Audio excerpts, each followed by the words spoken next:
Hi everyone. On December 11th, the Holy Orthodox Church celebrates the memory of our Father among the Saints, Luke, the new Stylite. Now, the Stylites are a very rarefied and unusual category of saints in the Orthodox Church. Certainly, few people are called to live this sort of life in austerity and extreme difficulties, raised above everyone else, not having much human contact from a physical point of view, and finding life in general, well, quite challenging. But yet there are those that have been called to such a life. We might think of St. Daniel the Stylite, or perhaps of St. Simeon the Stylite. Well, Luke lived in the 900s, a time that was quite calm in terms of theological controversies, having just gone through the iconoclastic period and some of the ramifications of that. But as usual in the world, there were many things that were happening in terms of conflicts between countries and all these types of things. Well, Luke was born of very pious parents, but they were also a peasant military family. And because of that, Luke followed in the footsteps of most of his family and became a member of the army. Well, at that time, Constantinople was having some difficulties, shall we say, with the Bulgarians and entered into a war with them. Well, it didn't go very well for those in Constantinople, and thousands upon thousands of men were lost in battle. Luke, however, was spared. And because of that, it had a great impact on his life going forward. He felt that perhaps the only way that he could show his gratitude to God was by entering into the monastic life. And that, of course, is what he did. He came into the monastery and spent probably 7 years there, already engaging in many ascetical practices. For instance, he would fast 6 days a week and eat on Sunday only after Holy Communion and perhaps some prosphora. Well, he spent that time until he became ordained after about 7 years and felt the calling to return to the army, but this time in the form of a chaplain. So his chaplaincy was very successful, but at the same time he did not back off from any of his previous ascetic practices, but only added to them. Again, he would get very, very little sleep and would be an example to all the people that were in the army in terms of what true devotion to Christ was like. But after a while, he began feeling that God was calling him to something else. And in fact, he actually feels that he heard the voice of God telling him to go yet further. And so he did. He left the chaplaincy and he began yet more ascetical exercises by climbing up onto a 12-foot pillar, and this after having spent a number of years living in a tree, communing with God and fighting the devil.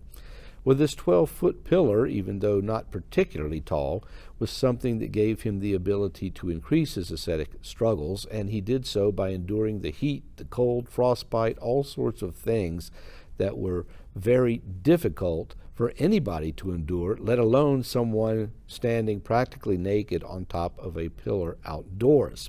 This was after many years of enduring the bugs that were coming after him in the trees, so much that his flesh had many, many wounds on it from these insects.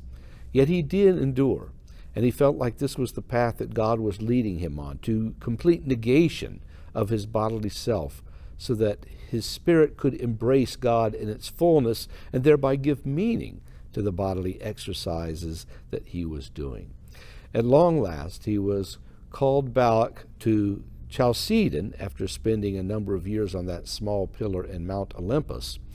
And at Chalcedon, he wanted to enter the final stage of his life, which was going to be 45 years sitting on top of a very, very large pillar. But because he was a priest, and because he understood the importance of the episcopacy in getting blessings for these things, he did go and ask for the blessing from the local bishop of Chalcedon, who granted it to him. So then Luke mounted the pillar and spent the last portion of his life not only in great ascetical exercises, not only in negating his more baser instincts and embracing the glory of our Lord Jesus Christ, but also because he knew that for a person to be someone who was going to be meaningful and useful to the Lord in this world, that that person had to do so by engaging the people of God in this world. And so many, many people would come to him. They would bring him food, which he would usually not accept. They would ask for his prayers, for his intercessions in all walks of life, because at this point, St. Luke had been granted the gift of foreknowledge and was able to help many, many people in their way through life. But especially noticeable was the fact of all of the healings that were happening around him. His prayers were able to cause healing for thousands of people in that area, so much so that it was said that the hospitals in the area themselves could not keep up with the number of healings that were happening through the prayers of St. Luke. Truly an amazing man who did amazing things.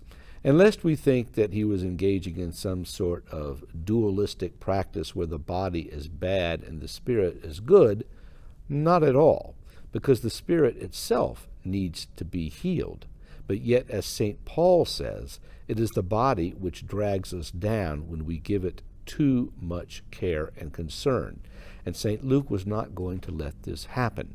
He was someone that wanted to divorce himself from the needs of the body so that his spirit might be purified and thereby give the body and the spirit its true meaning.